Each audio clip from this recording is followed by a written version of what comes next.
Ta-da! The replacement of the furnace. Old furnace. See what it looks like. I just don't trust it. It works, but you know what? I don't know.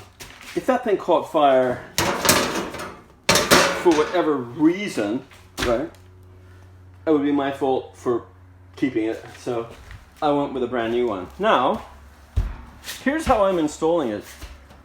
To give you guys a little bit of an inside. Don't forget your plumber's tape. I made a hole, a specific hole, and then here you can see that's what's gonna go to my duct that goes down to the tanks. And if you see here, there's my hole that goes to the original. See it through there?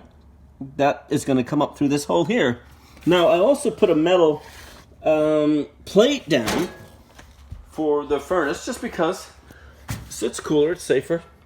And down here I seal this off completely with your favorite, you know, and there's the exhaust pipes. They go out of those holes.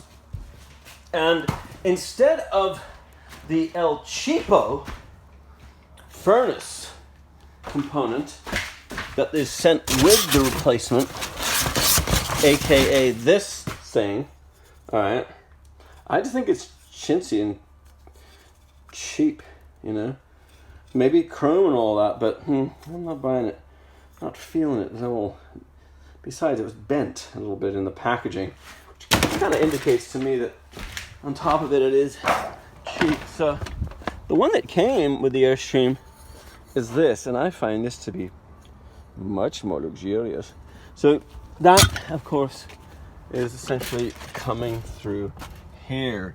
And that is what you're going to aim for. You're going to aim for those pipes to come through these two holes. Push it back nice and far, so that way you're all lined up.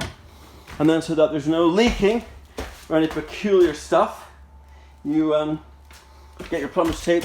I'm going with the original line, although if I find any leaking, because there was a slight kink there, do you see that? I'll make sure that does not pose a problem. But I am aware of it, and I'm cognizant of it. So let's see if that should pose some kind of problem. The ducting as it sits is coming out of here and out of here. So I shall make this hole. Well, I can't seem to do it with one hand, but you get the point. Pop this little puppy out, and that will come up to my ducting box. And then I have all new ducting, okay? I just didn't want to have the shit that goes underneath the floor, that's cool, around the tanks and whatnot. I just didn't want to deal with the ducting that is going to be breathed. You know, I didn't even want any chance at any issue with that. So I've got all these. I've got, you know, the new vents. I've got my, what on earth is this? Some kind of tube part. I've got this slinky shit, you know? So basically, piecing it together like it was from the Airstream factory, if you will, but with all new stuff, okay?